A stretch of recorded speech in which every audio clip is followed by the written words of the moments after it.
ಆದರೆ ನಮಗೆ middle chest ಅನ್ನೋದು ನಾರ್ಮಲ್ ಆಗೈತೆ, ಹೆವಿ ಚೆಸ್ಟ್ ಇಲ್ಲ, ಇದಕ್ಕೆ ಸ್ವಲ್ಪ ನಾರ್ಮಲ್.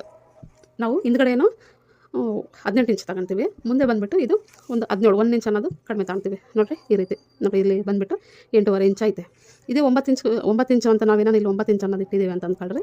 ಅವಾಗ ಏನಾಗುತ್ತೆ, ಇದೆಲ್ಲ ಫುಲ್ ಇಲ್ಲೆಲ್ಲ ಲೂಸ್ ಬರುತ್ತೆ. ಇಲ್ಲಿ ನಾವು ಬ್ಲೌಸ್ ಹಾಕೊಂಡ್ಮೇಲೆ ಈ ರೀತಿ ಉಕ್ಸ್ ಹಾಕೊಂಡ್ಮೇಲೆ ಇದು ಈ ರೀತಿ ಎತ್ಕೊಳ್ತೀವಿ ನಾವು ಬ್ಲೌಸ್ ಹಾಕೊಂಡ್ಮೇಲೆ, ಇಷ್ಟು ಕಮ್ಮಿ ಇಟ್ಟಿದ್ರೆ ಚೆನ್ನಾಗಿರೋದು ಅಂತ ಅನ್ನೋದು ನಮಗೆ ಒಂದು ಫೀಲಿಂಗ್ ಬರುತ್ತೆ ಅಲ್ಲಿ. ಇಲ್ಲಾಂತಂದರೆ ಈ ಲೂಸ್ ಇರೋದ್ರಿಂದ ನಮಗೆ ಭುಜ ಅನ್ನೋದು ಈ ರೀತಿ ಜಾರ್ಕೊಂಡು ಹೋಗ್ತಾ ಇರ್ತದೆ. ಅಂದರೆ ಕೆಲವೊಂದು ಚೆಸ್ಟ್ ಅನ್ನೋದು ನಾರ್ಮಲ್ ಇರುತ್ತೆ, ಕೆಲವೊಂದು ಬಸ್ಟ್ ಅನ್ನೋದು ಸ್ವಲ್ಪ ಜಾಸ್ತಿ ಇದ್ದಾಗ ಕರೆಕ್ಟಾಗಿರುತ್ತೆ.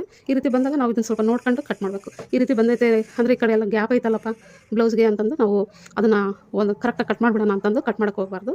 ನೋಡಿ ಇಲ್ಲಿ ಗ್ಯಾಪ್ ಐತೆ, ಎಷ್ಟು ಒಂದು 4 ಇಂಚು 3 ಇಂಚ್ ಅಷ್ಟು ಗ್ಯಾಪ್ ಐತೆ. ಏನು ಪ್ರಾಬ್ಲಮ್ ಇಲ್ಲ, ಅವ್ರು ಹಾಕೊಂಡ್ರೆ ತುಂಬ ಚೆನ್ನಾಗಿ ಕರೆಕ್ಟಾಗಿ ಕುತ್ಕೊಳುತ್ತೆ. ಅಸಲು ಇಲ್ಲಿ ನೆಕ್ ಹತ್ರ ಏನು ಡಿಫ್ರೆಂಟ್ ಬರೋದಿಲ್ಲ. ಈ ಗ್ಯಾಪ್ ಇರೋದ್ರಿಂದ ಒಂದೊಂದು ಬ್ಲೌಸ್ ಈ ರೀತಿ ಬರುತ್ತಲ್ಲ, ಈ ರೀತಿ ಬಂದಾಗ ನಾವು ಈ ಬ್ಲೌಸ್ ಏನು ನಾವು ಅವ್ರ ಕಟಿಂಗ್ ಹೆಂಗಿರುತ್ತೆ ಅಂತ ನೋಡ್ಕೊಂಡ್ಬಿಟ್ಟು ಇದೇ ಥರನೇ ಫಾಲೋ ಮಾಡಬೇಕು. ಅದನ್ನ ಬಿಟ್ಟು ನಾವು ನೀಟಾಗಿ ಇದನ್ನ ಹಾಕಿ ಹಿಂಗೆ ಇಷ್ಟು ಮಾಡಿಬಿಡ್ತೀವಿ ಅಂತಂದು ಮಾಡೋಕ್ಕೆ ಹೋಗಬಾರ್ದು. ಸಮ ಕೊಟ್ಬಿಡ್ತೀವಿ ಅಂತಂದಾಗ ಇದೆಲ್ಲ ಬ್ಲೌಸ್ ಅನ್ನೋದು ಅಳಗೋಗುತ್ತೆ. ಇವಾಗ ಈ ಬ್ಲೌಸ್ ಕಟ್ ಮಾಡೋದು ಹೇಗೆ ಅಂತ ನೋಡೋಣ. ಇದು 36 ಬ್ಲೌಸು, ಓಕೆನಾ.